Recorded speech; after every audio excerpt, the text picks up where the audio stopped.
twins.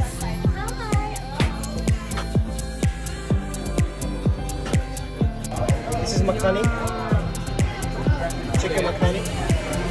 No, I think that's the chicken.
So Hillsong Conference was amazing.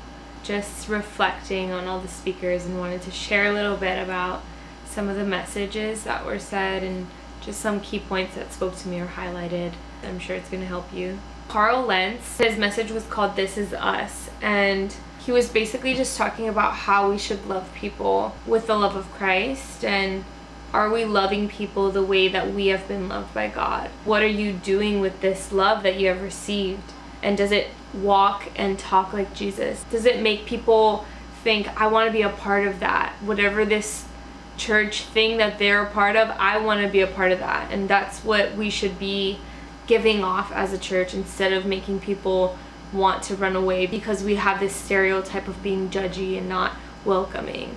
And so he was just making it a key point that we should be defined by the way that we love people. And then he actually says this, where he's like, I want to be the type of Christian that I don't even recognize myself. And that just hit me because I so feel like that. I feel like I don't recognize myself. I don't know who I am in the best way possible, might I add. But there's just things that I like literally died to. And I'm just like different now. So that was really cool to hear that. I was like, yes, true.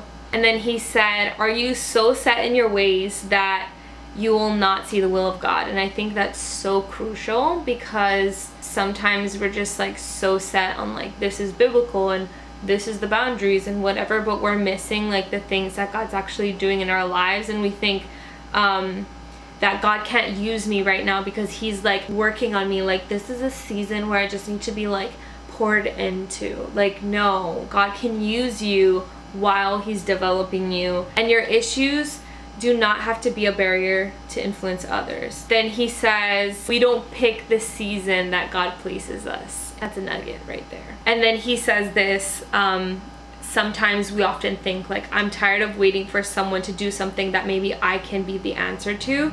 And he's like, jump in the water, because there's grace in the water. And I think it was such a great foundational message to lay out the rest of the conference. It was just refreshing. And then at the end, he gives this analogy of, he has this white shirt, and then somebody comes on stage that has like paint on their shirt, and then when he hugs them, he's basically showing that we should be carrying people's burden with them and calling them and telling them like, I don't understand, but I'm here with you and I want to love you through this. I'm gonna be in this with you. It's just basic Christian principles that we can easily forget because we're so wrapped up in our own lives. And I thought it was just such a great message. And that night in general, I have never felt the presence of God so strongly during worship.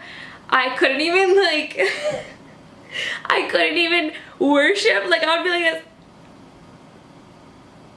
like nothing would come out of my mouth. It was so funny. And just like cry. Like, after that night, I was like, I'm not wearing makeup. Wearing my glasses, not wearing makeup, done. When I met you,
So day 2, John Gray, he preaches and he's like fuego, like you already know. He preaches this message called Church on the Loose. He asks his disciples, who do people say the Son of Man is? Well, they replied, some say John the Baptist, some say Elijah, and others say Jeremiah or one of the other prophets. Then he asked them, but who do you say I am? And first off, it's just like, I don't care what the world says. Who I am, I want to know deeply, like, what is my relationship with you that you say who I am? But then he just goes in. John Gray starts to say how it wasn't so much about what he asked, but where he asked this question to Peter. So they were walking above this cave. This cave was where people believed a Greek god, Pan, would come out to bless the land, but it was a god of sexuality. It was just like, you know, and this god was like a ritual god. Like this was a god that people would perform ritual worship to. And so Jesus was walking on top of the cave. This is also where people believe that was the gateway to hell. So this rock was symbolic to every godless thing. Mind you, Jesus tells Peter, you will be a rock, and they were on a rock, and upon this rock I will build my church. And he was talking like literally above the cave that was known to be the gateway of hell. Basically, Jesus was saying, upon this lie, upon this rock, upon what the devil thinks he's got going on here, I'm gonna build my church and the gates of hell will not prevail. So he was already like, and basically like, I'm gonna take back territory that the enemy thinks he has. John Gray was basically saying that God doesn't want a safe church. He wants a church on the loose. John Gray, so he was like, is Jesus someone you play with or someone you pray to?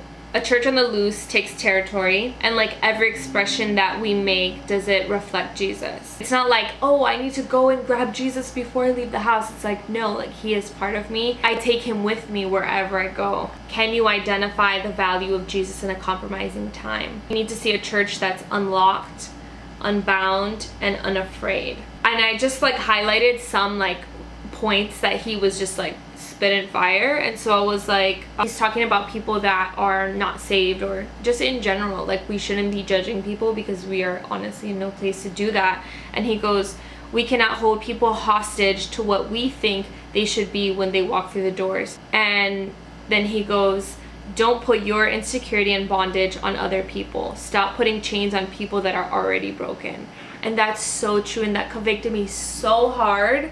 Because he mentioned this, and I've done this before, where I'm judging the girl sitting next to me walking into church, like, why is she wearing this skirt that's so short? And he goes, you don't even know her struggles. Like, what if that's the only outfit she has? Like, you just don't know people's situations. And then he said this, where even to the fact that like, if there's people that come into church and you're like, oh, he smells like weed, and then John Gray goes, and you smell like pride. I was like, oh wow. That, what he was speaking about, has stuck with me. And then he describes what the church should be: a church unafraid, church on fire, church of faith, and church in the field. So, fuego.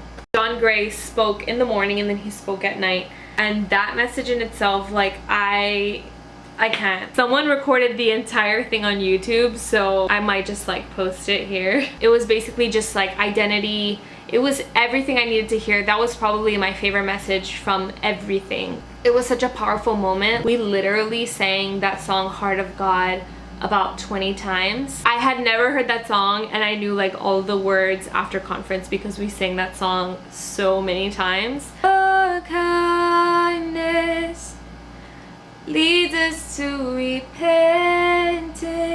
That song.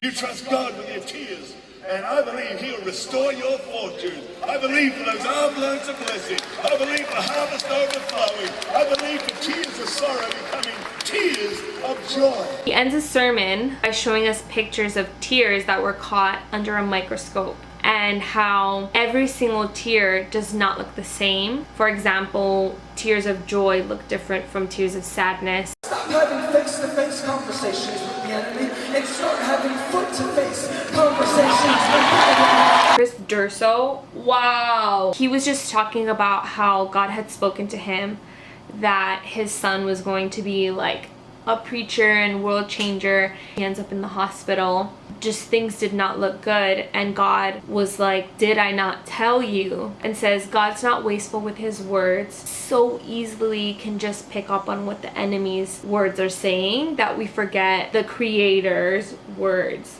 I'm not a hostage, I'm a weapon in the hands of God.